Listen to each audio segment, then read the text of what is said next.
السلام عليكم ورحمة الله وبركاته. النهارده مع بعض فيديو جديد تطبيق جديد. زمان قبل الموبايلات والتطبيقات كنت تقدر تدير فلوسك وشغلك حتى وعلاقاتك بسهولة، ولا الحقيقة ان حياتك كانت أبطأ أصعب ومليانة تعقيدات؟ السؤال ده خليه في دماغك لحد آخر الفيديو.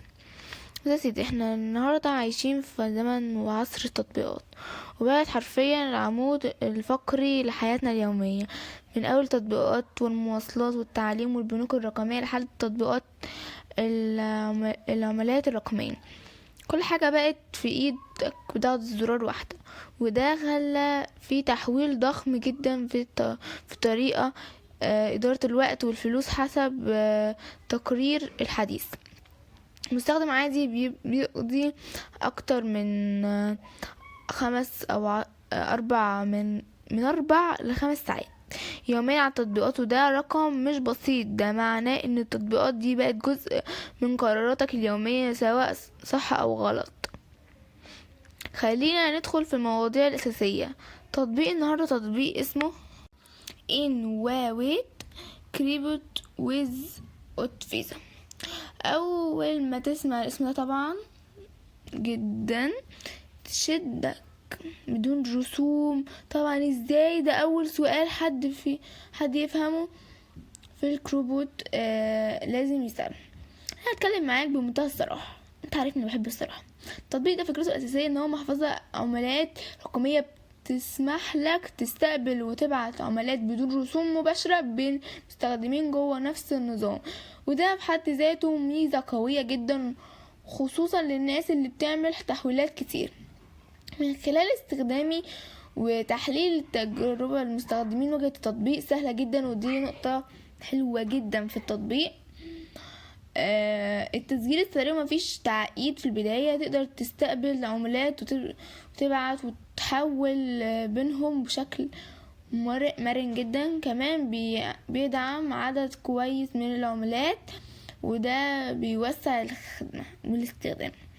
لكن تعالى بقى للجزء القليل جدا بنتكلم عنه. مفيش حاجة اسمها بدون رسوم بشكل مطلق. التطبيق غالبا بيعتمد على النموذج الربح غير مباشر، زي ايه؟ زي الفرق الاسعار بين البيع والشراء، او تأخير العمليات حسب السحب او تحكم في السيولة جوه النظام. وده معروف في العالم التطبيقات المالي جميعا، المجاني بالذات. من اكتر الحاجات اللي لاحظتها في التعليقات المستخدمين على المتجر جوجل بلاي انه بيشتكي من متكرر من تأخير السحب او الصعوبة الوصول لبعض العمليات. في التعليقات التحديد خد تفاعل كبير جدا. واحد بيقول بمعنى الكلمة تطبيق كويس في البداية، لكن اول ما جت اسحب فلوس الموضوع بقى معقد ومش واضح. والنوع من التعليقات مهمة جدا، لان بيكتشف لك التجربة الحقيقية بعد الاستخدام، مش بس الانطباع الاول. تمام. كمان لازم نكون واضحين ان تطبيق زي ده ممكن يتم استخدامه بشكل غير اخلاقي، زي تحويل الاموال بدون تتبع واضح، او استخدامه في نشاط مش قانوني. وده مش عيب في التطبيق نفسه بس، لكن في طريقة استخدام ناس ليه. وعشان كده لازم دايما تستخدم اي تطبيق مالي بشكل قانوني وواعي.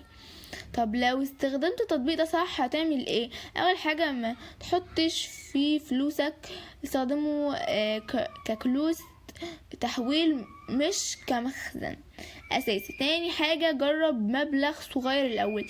تلت حاجة، اقرأ اي تغيير في السياسات او الاداء.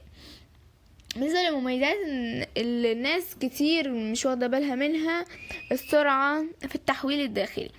تعتبر المميزات دي وكمان البسطة بتخلي اي مبتدئ يدخل المجال بسهولة، لكن في مقابل من العيوب خفية، لكن مش دايما عندك تحكم كامل زي المحفظة الأمريكازية. ده فرق جوهري. طب هل في بدايل؟ طبعا عندك تطبيق تريست وويلت، وده بيديك تحكم كامل في مفاتيحك ودرجة امان تحفة. كمان في تطبيق كوين بيز، وده برضو حلو جدا للناس اللي مبتدئين، وجهة سهلة لكن برسوم واضحة وصريحة. فرق السياسية بين التطبيقات دي وهي الشفافية والتحكم. كل ما في التطبيق واضح في الأرباح كل ما بيبقى آمن على مدى الطويل. في الآخر نرجع للسؤال اللي سألناه في أول فيديو: هل حياتنا كانت أسهل زمان من غير تطبيقات؟ الحقيقة لا، كانت أبسط لكن مش أسهل. تطبيقات اختصار وقتها ومجهود بشكل ضخم، لكن في مقابل زودات مسؤولياتك انك تفهم وتختار صح. الخلاصة ان التطبيق مجاني، لازم تسأل هو بيكسب ازاي، ولو عرفت الإجابة هتعرف تستخدمه صح من غير ما تكون انت المنتج. بس كده، سلام.